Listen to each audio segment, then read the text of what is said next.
On a faim d'en entendre davantage sur les possibilités de l'Église, que nous sommes ici à Genève, de bénir notre entourage, de faire du bien à la société ici et au loin, de bénir l'Église dans tous ses besoins, ici et jusqu'au bout du monde, parce que c'est notre mission, c'est notre raison d'être, adorer le Seigneur, prier d'un cœur fervent, chercher sa face, rester tout près du bon berger, et puis servir.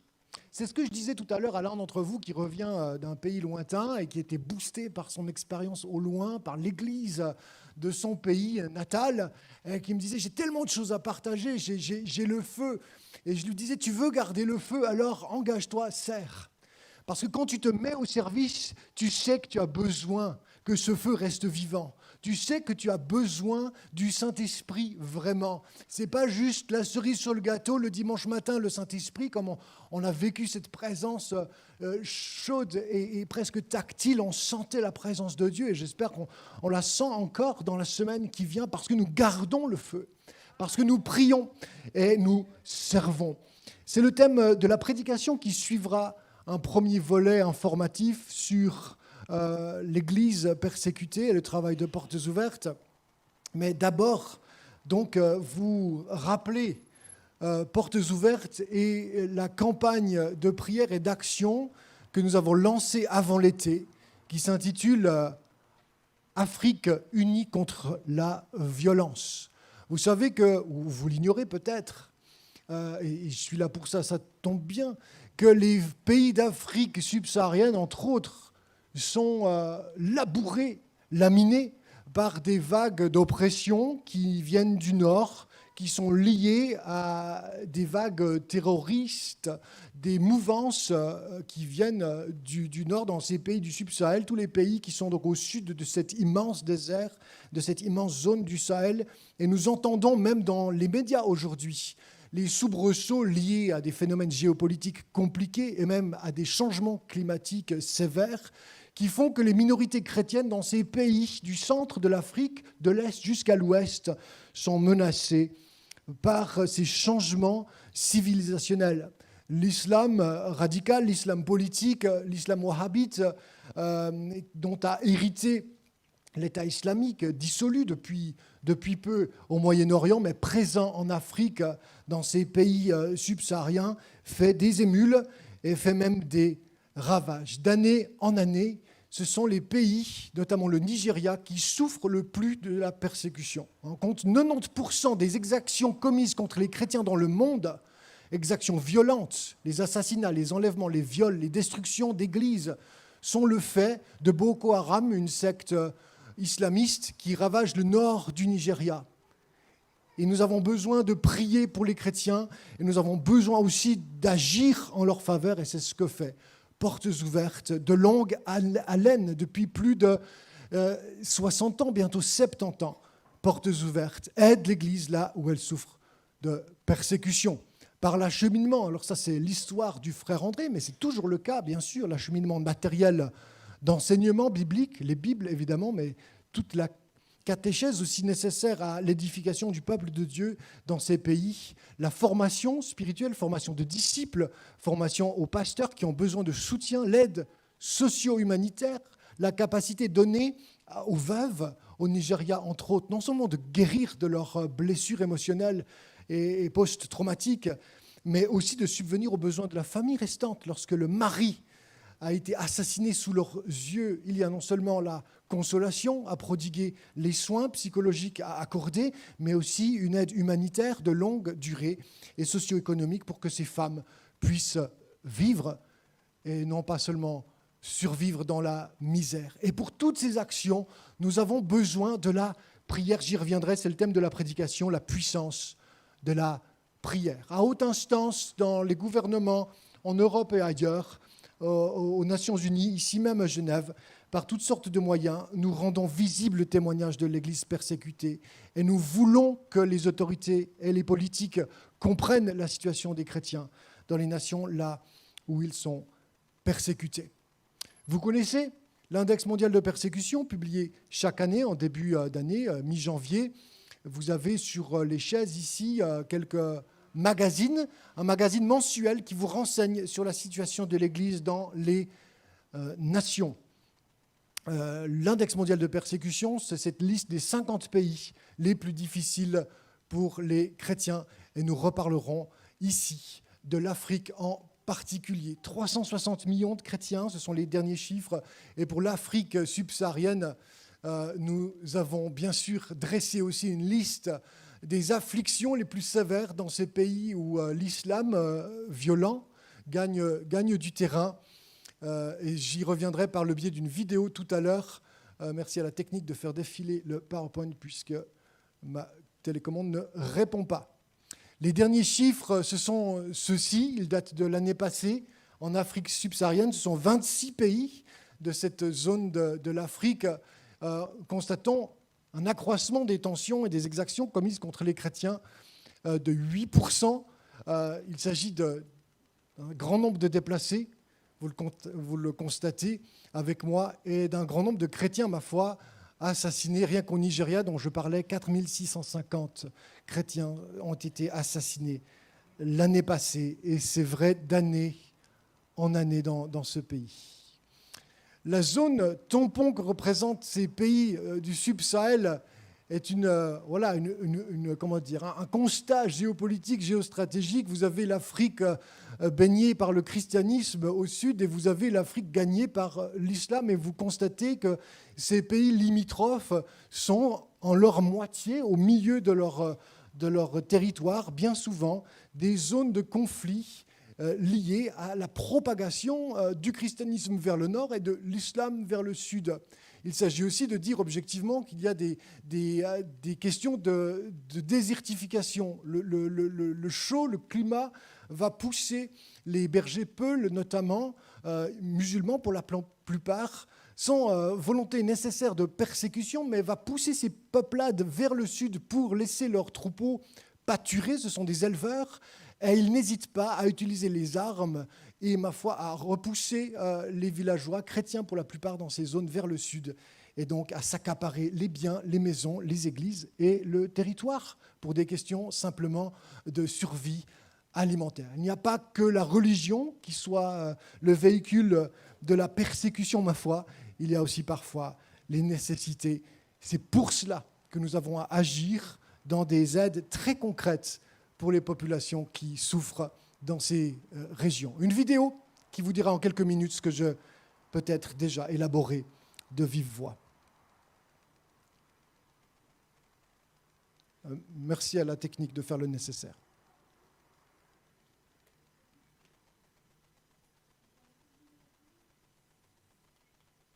Ah, on y était presque.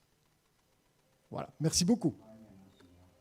On peut être un vrai chrétien qui marche avec Dieu. Mais quand il nous arrive des choses pareilles, on est déçu, on a peur, on perd confiance et espoir.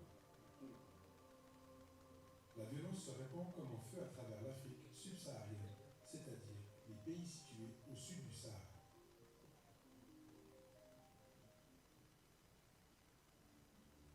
Le but est de créer des califats dans cette région, des groupes islamistes comme Boko Haram et d'autres groupes islamiques extrêmes. Leurs victimes, surtout les chrétiens et les musulmans modérés.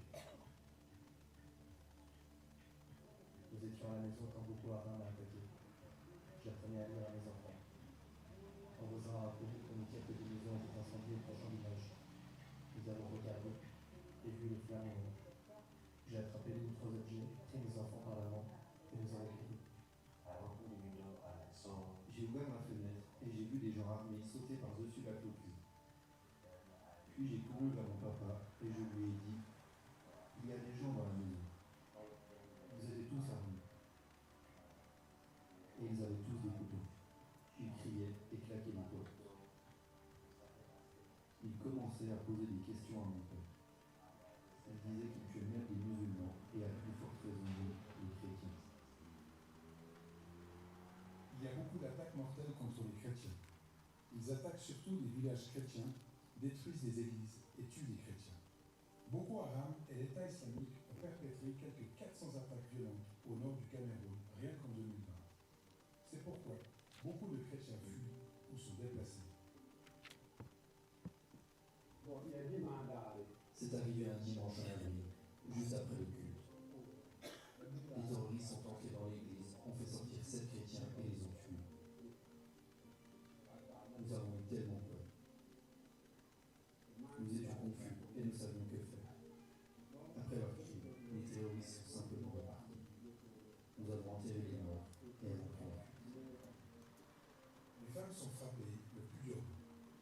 trouver un endroit pour vivre et de la nourriture pour elles-mêmes et leurs enfants, car ce sont souvent les hommes qui sont tués dans les attaques.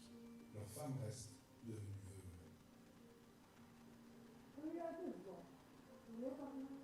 Je vis toujours dans mon champ pour le cultiver.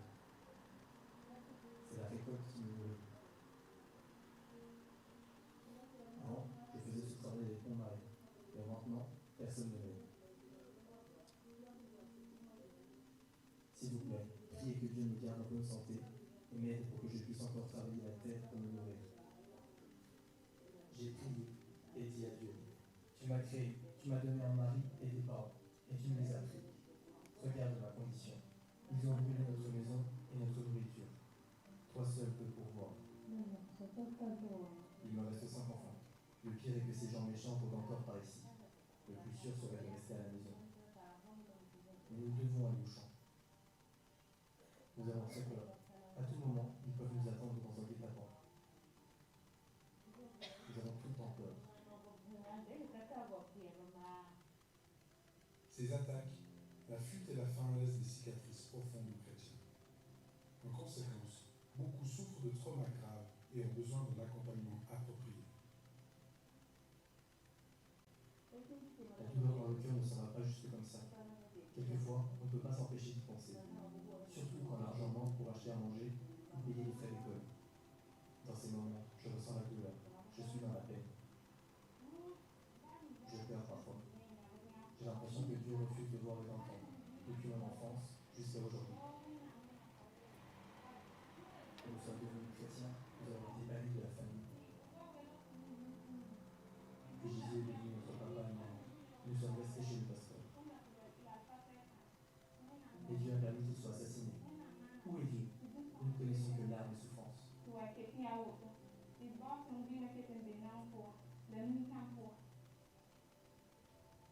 Dans la prière, tenez-vous aux côtés des chrétiens d'Afrique subsaharienne. Ils ont besoin d'être soutenus dans leur foi. Ils ont des cicatrices physiques et spirituelles profondes. Beaucoup d'entre eux doutent aussi de leur foi. Priez pour la protection, la consolation et la guérison.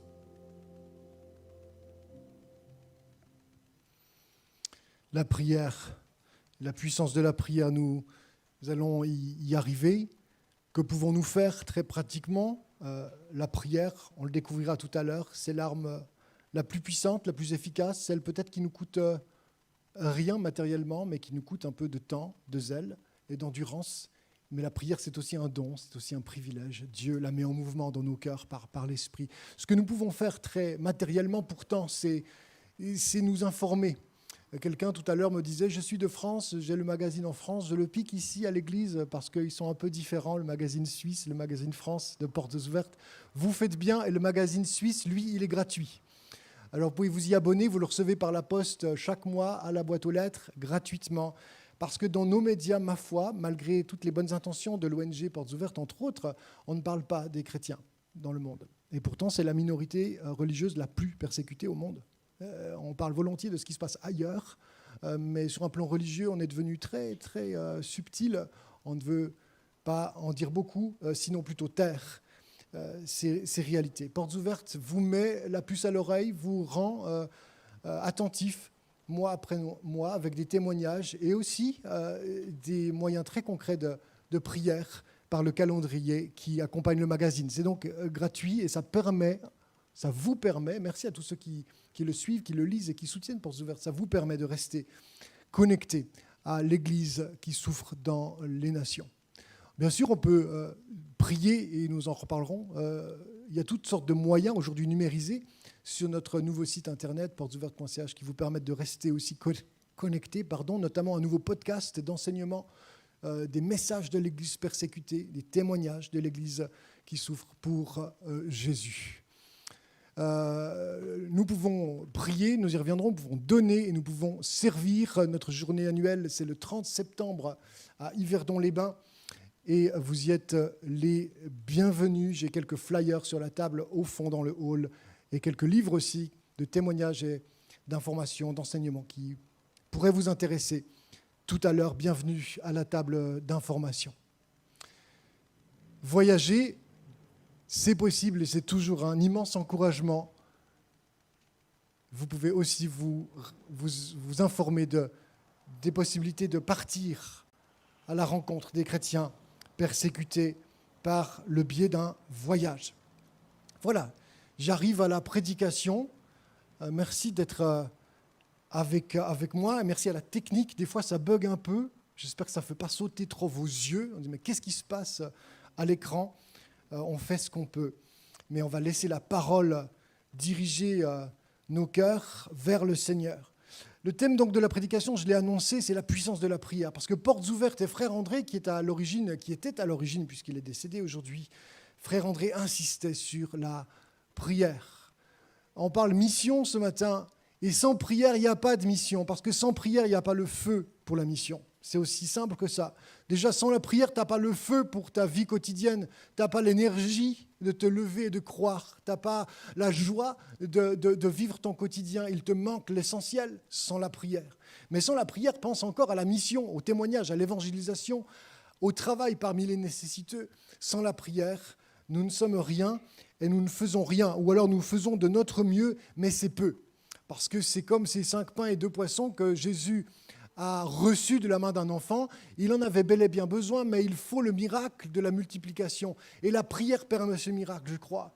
La prière, c'est étendre la main de Dieu sur les objets de nos quêtes pour que la puissance de Dieu multiplie le peu que nous lui offrons. Et j'aimerais revenir à un chapitre extrêmement puissant de l'Église qui a vécu la Pentecôte. Pentecôte, c'est un peu loin derrière. Maintenant, on est à l'été. On a passé l'été, on pense à la rentrée, c'est les vacances. J'en reviens, mais la puissance de Dieu est à l'œuvre dans l'Église, est à l'œuvre au milieu de vous. Elle est à l'œuvre depuis les origines. Et les origines nous font remonter à ce chapitre important, parce qu'il est un tout petit peu en parallèle avec ce qui s'est passé à la Pentecôte.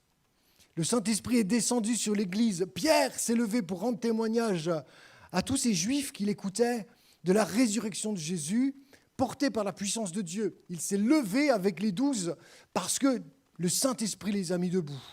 Des trouillards, des peut-être paresseux, non, c'était des pêcheurs vigoureux, des hommes qui savaient travailler. Peut-être sommes-nous devenus un peu mous en Europe occidentale, un peu paresseux par nos distractions et nos facilités. Ça n'était pas le cas des disciples, je crois. Mais enfin, c'était des hommes imparfaits, qui avaient peur, qui manquaient de courage et de volonté. Mais par le Saint-Esprit, quelque chose s'est multiplié en eux. Le courage, la force, quelque chose de puissant les a animés pour oser braver les barricades, les vétos de leur société, les « non, tu ne diras rien, non, tu ne parleras pas, non, tu n'oseras pas rendre témoignage » par un grand oui et amen à leur volonté intérieure de rendre gloire à ce Dieu mort et ressuscité pour l'annoncer. Alors ça, c'est le miracle de la Pentecôte. Mais les miracles se succèdent. Et dans Acte 4, il y a une prière des croyants que je lirai, à laquelle je reviendrai. Cette prière, c'est celle de l'Église au moment où Pierre et Jean leur reviennent, après avoir été sévèrement avertis de ne plus parler du Messie ressuscité, de ne plus créer de désordre au nom de Jésus. Les apôtres n'en ont que faire. Ils bravent la tempête, ils déclarent leur foi, ils obéiront à Dieu plutôt qu'aux hommes. Et l'Église va prier pour que le feu du Saint-Esprit inspire encore leur témoignage, pour que la puissance de Dieu leur donne encore le zèle, malgré les persécutions, malgré le veto des gouvernements religieux et politiques, la force d'annoncer la parole. Et c'est à cette prière que je reviendrai. Mais avant la prière de l'Église, il y a la foi à l'œuvre de ces apôtres. Au début du chapitre 3, on lit un texte très connu.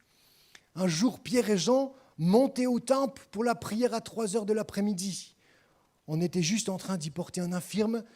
C'était un homme paralysé depuis sa naissance. On l'installait tous les jours à l'entrée de la cour du temple, près de la porte appelée la belle porte, pour qu'il puisse demander l'aumône à ceux qui se rendaient au sanctuaire. Quand il vit Pierre et Jean qui allaient pénétrer dans la cour du temple, il leur demanda l'aumône. Les 2 apôtres fixèrent les yeux sur lui. « Regarde-nous, lui dit Pierre. » L'infirme les regarda attentivement. Il pensait qu'il allait recevoir d'eux quelque chose. Mais Pierre lui dit, « Je n'ai ni argent ni or, mais ce que j'ai, je te le donne. Au nom de Jésus de Nazareth, lève-toi et marche. » Peut-être face à la persécution, peut-être face à l'ampleur des catastrophes qui nous atteignent lorsqu'on ouvre le journal télévisé à 19h30 ou à 20h, ou lorsqu'on lit malheureusement les mauvaises nouvelles de l'Église persécutée, nous sommes peut-être atteints par le sentiment d'impuissance. Qu'ai-je à faire? Que puis-je donner? Je n'ai rien, mais ce que j'ai, je le donne. Et c'est ta prière, mon frère, ma sœur, c'est ta foi que Dieu réclame. Et la prière du juste a une grande efficacité. Donne ta prière, dis une prière avec autorité, fais valoir tes droits dans le ciel. Au nom de Jésus, tu peux prier et être écouté du Père qui a toute puissance pour ordonner le miracle. Si tu pries d'un cœur certain, si tu pries avec foi, Dieu répondra. Il répondra en faveur de tes demandes, en faveur de ceux pour qui tu déclames ta prière. Je n'ai ni argent ni or, mais ce que j'ai, je te le donne au nom de Jésus. Et je reviendrai à la prière de la communauté, de l'Église, mais ta prière individuelle dans le secret, elle est importante. Ta prière, elle nourrit le feu du quotidien. Ta prière, elle nourrit l'Église de dimanche en dimanche. Ta prière, elle nourrit la mission ici et au loin. Et prier peut être un privilège, parfois c'est aussi un labeur, parfois c'est aussi un sacrifice. Aller chercher le Seigneur, prendre le temps de se mettre à genoux ou de marcher et prier, peu importe la manière, la forme, le temps, ça te regarde, c'est ton intimité avec le chef. C'est ton intimité avec le bon berger, qui est ton Seigneur, ton Sauveur. C'est lui, ton époux. C'est avec lui que tu dois trouver le temps, le meilleur moment, le meilleur moyen de prier. Mais prier, il te faut prier. Parce que tu nourris l'amour, tu nourris le feu. Et Dieu a besoin de cet ordre que tu vas déclamer au nom de Jésus. Pas parce que tu es tout-puissant, pas parce que tu demandes à Dieu d'obéir à tes prières, mais parce qu'au nom de Jésus, tu t'accordes par l'Esprit Saint à ses demandes. Tu écoutes le Seigneur, tu écoutes le Saint-Esprit. Tu crois discerner le bon moyen de prier. Tu as une image, tu as une vision, tu as une parole, tu as un verset biblique, tu as la parole de Dieu sur les genoux. Tu sais comment il faut prier. Écoute le Seigneur. Et si tu es accordé avec ton Maître et que tu pries en son nom, Dieu le Père a promis de l'accorder. De l'accorder. Il accorde nos violons. Il accorde nos prières pour que nous prions dans sa volonté au nom de son Fils.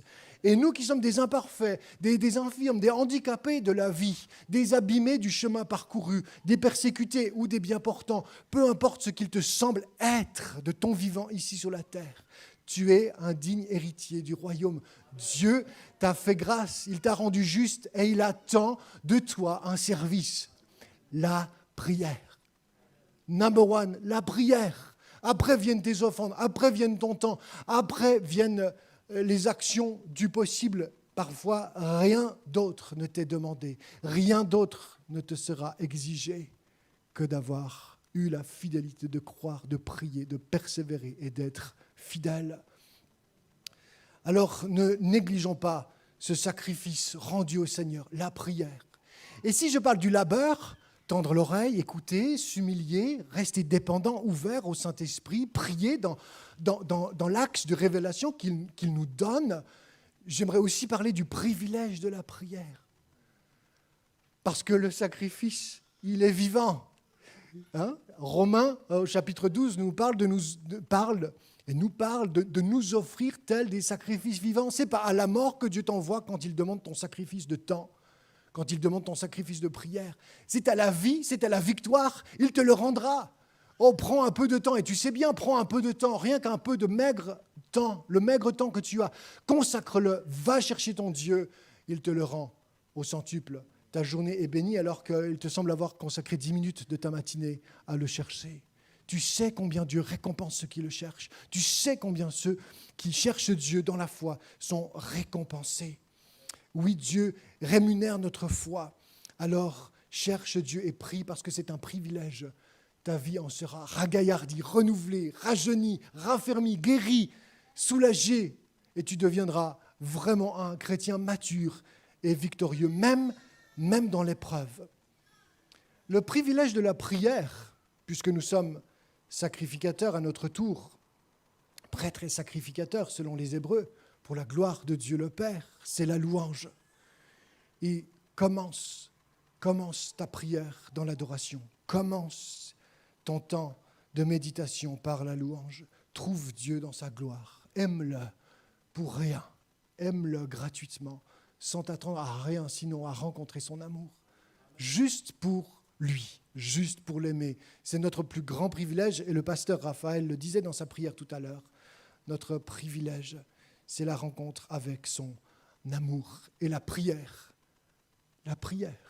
nous rend capables, c'est le chemin. Le Christ l'a ouvert, mais le chemin, c'est la rencontre avec ton Dieu par la prière. Colossiens 4, 2, je reviendrai à Actes chapitre 4 et à la prière de l'Église primitive. Persévérez dans la prière, nous dit Paul, veillez-y avec action de grâce, avec la louange. Veillez-y avec la louange. Parce que si tu pries la misère du monde, tu vas t'alourdir, tu vas t'apesantir.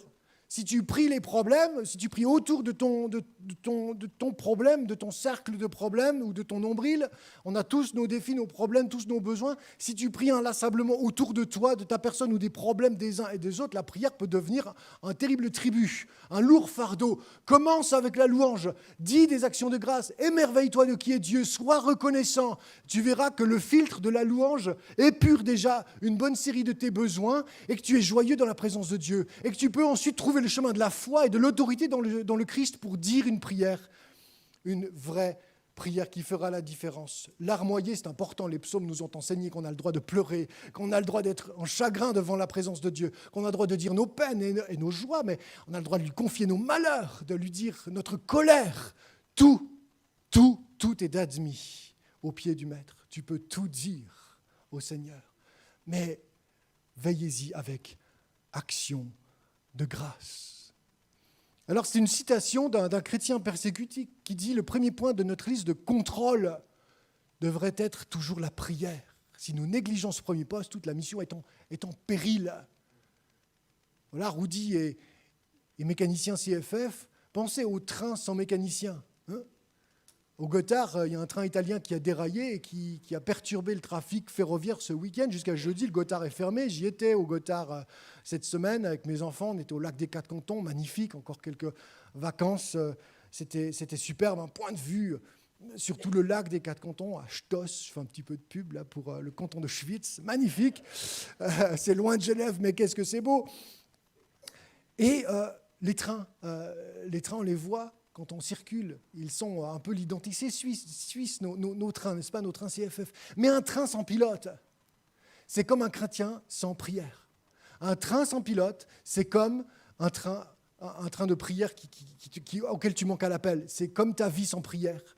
Un train ne fonctionne pas sans le mécanicien. Il déraille, il quitte sa course, ou alors il s'arrête. Je crois qu'il y a des automatismes de sécurité. Si jamais le pilote s'endort, si jamais la prière manque et tu t'endors, Dieu arrête le train. Notre vie tombe un peu en panne, non? Si nous n'avons pas la prière. La mission, en tout cas, est en péril s'il n'y a pas de prière. C'est en prison, nous dit un autre chrétien, que j'ai senti la présence réelle de Dieu dans la prière. Quand on s'agenouille, c'est peut-être un sujet d'espoir pour tous ceux qui sont déçus de la prière. Pour tous ceux qui disent « mais Dieu n'entend pas mes prières, c'est le plafond, je ne ressens rien dans la prière. La prière m'a coûté et je n'ai rien reçu de la part du Père. » Peut-être es-tu le fils cadet qui se plaint, qu'il travaille dur, mais il n'a pas reçu le chevreau, il n'a pas eu la fête du Père alors qu'il est fidèle dans la maison. Il travaille au champ, mais le cadet est déçu de ses efforts et il ne goûte pas à la joie du Père. Le prodigue, lui, revient au Père après avoir tout brigandé et il trouve la joie parce qu'il connaît la grâce, il rencontre la grâce. La prière, c'est aussi rencontrer Dieu dans nos faiblesses, lorsqu'on l'implore, lorsqu'on se répand devant lui. Oui, Dieu répond aussitôt. Si tu ne goûtes pas à la présence de Dieu, c'est peut-être qu'il y a une forme de perfectionnisme, une forme de légalisme dans la prière. Tu fais tous tes efforts, tu veux plaire à Dieu, tu pries inlassablement, tu es très, très exigeant avec Dieu et avec toi-même. Ta vie de foi ressemble à l'enclume sur lequel la prière va battre, mais tu en souffres parce qu'il te faut rencontrer Dieu dans sa grâce. Pas Dieu dans ses exigences, mais Dieu dans son amour. Alors ne l'oublie pas, la prière n'est pas la quête de puissance, elle n'est pas la quête d'une perfection ou d'un achèvement spirituel, d'un niveau à atteindre pour être plus saint, meilleur, plus performant, plus puissant que mon frère, ma sœur, pour gagner en hauteur, en altitude, faire des prouesses. Non, il ne s'agit pas de ça. Il s'agit d'être un témoin disponible.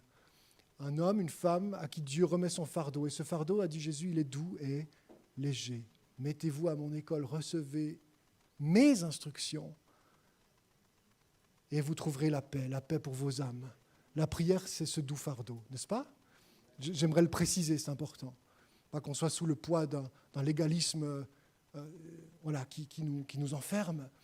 Seigneur, enseigne-nous à prier. Et quand le Seigneur a enseigné ses disciples à prier, il a donné cette magnifique prière qui commence d'ailleurs. Vous la connaissez, on ne va pas la répéter. Par notre Père, que ton nom soit sanctifié.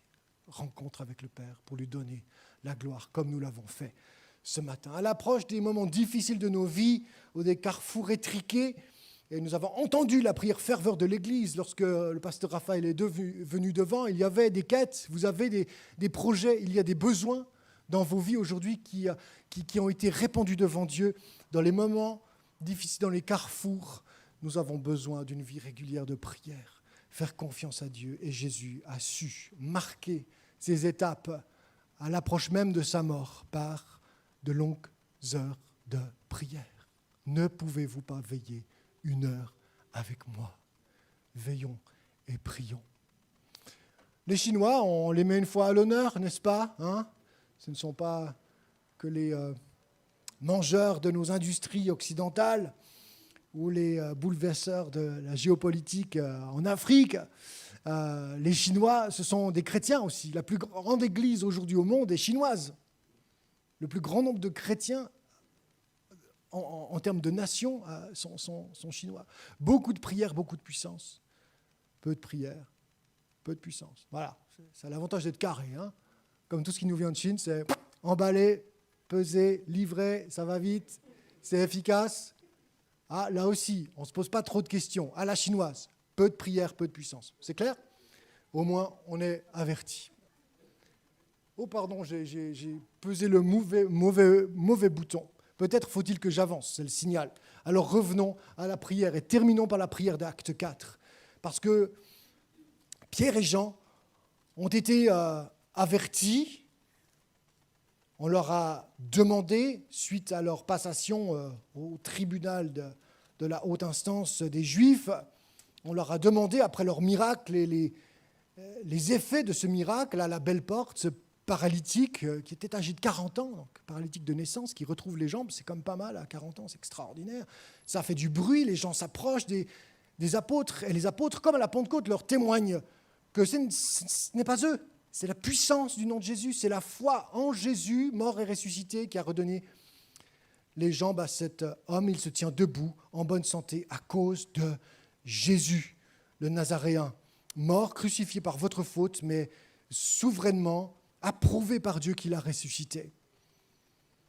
Et lorsqu'ils reviennent à l'église, au verset 23, sitôt libérés, Pierre et Jean se rendent auprès de leurs amis, leur raconter tout ce que les chefs des prêtres et les responsables du peuple leur avaient dit. Et après les avoir écoutés tous, unanimes, se mirent à prier Dieu. Et ils prient cette prière-là qui s'affiche et avec laquelle j'aimerais terminer ma prédication. Pour souligner une chose, c'est la prière à laquelle Dieu semble répondre par oui toujours.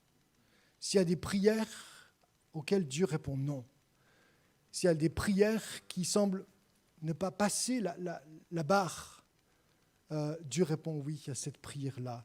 Revenons à Acte 4, s'il vous plaît, à la technique. On y était, mais on n'y est plus. Voilà, merci beaucoup. Maître, tu es le Dieu qui a créé le ciel, la terre, la mer et tout ce qui s'y trouve. C'est toi qui as dit par le Saint-Esprit, par la bouche de notre Père, ton serviteur David, pourquoi cette agitation parmi les nations? Et on pense ici à notre géopolitique globale et aux chrétiens persécutés, entre autres. Et ces préoccupations dépourvues de sens parmi les peuples. Les rois de la terre se sont soulevés et les chefs se sont ligués ensemble contre le Seigneur et contre celui qu'il a désigné par onction. Il est bien vrai qu'Hérode et Ponce Pilate se sont ligués dans cette ville avec les nations et les peuples d'Israël contre ton saint serviteur Jésus que tu as consacré par onction. Ils ont accompli tout ce que ta main et ta volonté avaient décidé d'avance. On ne va pas entrer dans les questions de la souveraineté de Dieu, mais là où il nous faut prier avec foi, c'est lorsqu'on entend Dieu parler, c'est lorsqu'on reçoit de Dieu une pensée, parce qu'on sait qu'on est accordé et qu'on entre dans la volonté de celui qui décide de tout, n'est-ce pas? C'est là où la puissance de la prière se multiplie. Elle décuple ses effets. On prie dans la volonté de Dieu, parce qu'il fait tout selon sa volonté, n'est-ce pas? Et maintenant, Seigneur, sois attentif à leurs menaces. Donne à tes serviteurs d'annoncer, c'est leur prière, après avoir loué le Seigneur pour ses vertus, pour sa grandeur, sa souveraineté, parler de leurs menaces, peut-être de leurs craintes. Ils disent « Maintenant, Seigneur, et maintenant, Seigneur, donne à tes serviteurs d'annoncer ta parole avec une pleine assurance. » Voilà la prière qui plaît à Dieu. C'est la prière de la mission. C'est la prière du témoignage, c'est la prière de l'audace, c'est la prière d'un peuple qui sait pourquoi il est sur la terre. Pas pour y perdre son temps devant les distractions des grands écrans ou des petits écrans. Parfois, c'est l'adage d'aujourd'hui, c'est nourrir nos cerveaux, nos pensées ou nos désirs à travers l'écran. Mais quelle perte de temps! Ce n'est pas qu'il faille les jeter. Théoriser sur la question des écrans maintenant, mais je pense à nos familles, à nos enfants en particulier. L'écran devenu, perte de temps. Bref, ici, il s'agit d'une prière où l'Église refuse la perte de temps, refuse la distraction mondaine, refuse de passer son temps à s'occuper de soi ou de l'entre-soi, bien que la communion par le Saint-Esprit est extrêmement importante dans la communauté. Mais il y a un projet plus grand pour l'Église. Donne à tes serviteurs d'annoncer ta parole. Donne à tes serviteurs d'annoncer ta parole avec une pleine assurance. Déploie ta puissance pour qu'il se produise des guérisons, des signes miraculeux, des prodiges par le nom de ton saint serviteur Jésus. Et pourquoi je dis que c'est une prière approuvée? C'est parce qu'ici, il se passe quelque chose qui est pour Luc, qui écrit les actes, le signe de l'action de Dieu, de l'approbation de Dieu, du oui et du amen de Dieu dans cette église suite à cette prière. Quand ils eurent prié, l'endroit où ils étaient rassemblés trembla. Ils furent tous remplis du Saint-Esprit et ils annonçaient la parole de Dieu avec assurance. Dieu répond. Les lieux tremblent, l'église est remplie du Saint-Esprit et elle a l'audace, le courage de faire la différence dans son temps, dans sa société, dans sa génération. Alors peut-être tu te dis, comment prendre la parole aujourd'hui à Genève, comment rendre témoignage de ma foi au Christ ici, demain, au bureau ou dans mon train. Je suis seul mécanicien à bord, je ne vais pas parler à mes écrans du Seigneur, mais toi tu as la chance de prier, j'imagine. Tu peux répondre à la sollicitation de Paul ici. Priez, priez sans cesse. À vous de trouver les bons moyens, sans culpabilisation, sans trop haute exigence. Prie, Dieu va te tendre la main. Dieu va donner des occasions. Dieu va ouvrir des portes. Tu vas tomber sur un voisin. Tu vas tomber sur un prochain. Tu vas voir quelqu'un. Comme les apôtres. Ils n'ont pas fait exprès. Je termine par ça. Ils n'ont pas fait exprès de tomber sur le paralytique. Peut-être ne l'avaient-ils jamais vu. Peut-être l'avaient-ils vu des milliers de fois en allant prier au temple. Cette fois, ils l'ont vu. Parce que le Saint-Esprit le leur a montré. Et ils ont agi parce qu'ils ont eu la force et l'autorité de le faire. Prie, Dieu ouvrira des portes. Prie, Dieu donnera des chemins. Si tu pries cette prière, Dieu dit oui. Tu sais qu'il dit oui déjà? Alors prie la prière du juste. Seigneur, donne-moi de faire la différence. Donne-moi d'annoncer un peu ta parole ici et là. Fais-moi la grâce d'être un témoin vivant et vivifiant. Prie, persévérons, prions sans cesse. Amen. Je n'aimerais pas terminer cette prédication sans vous donner l'occasion, dans le silence, et dans peut-être le repentir intérieur, ou peut-être dans la soif qui a besoin d'exprimer sa quête et son désir de se lever dans la prière, d'être comme les disciples, des hommes qui prennent l'ascendant sur leur vie, qui ont décidé de régner avec le Christ dans la prière et sur leur quotidien. On va courber la tête.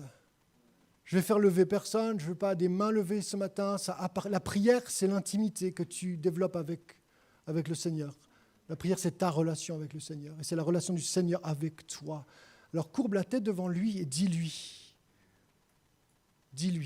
je veux me lever dans la prière. Je veux croire à la prière. Je veux t'aimer dans la prière, pour rien. Je veux être à ta disposition dans la prière. Je veux écouter ta voix dans la prière. Je veux faire silence, laisser ton cœur battre, laisser ton esprit inspirer ma prière. Je veux prier par l'esprit. Je veux chanter des cantiques, des hymnes. Je veux louer le Seigneur dans la prière. Je veux trouver mon pied dans la prière. Je veux me réjouir dans la prière. Et je veux intercéder avec le cœur du Père dans la prière. Prie dans le secret maintenant, dis ta soif.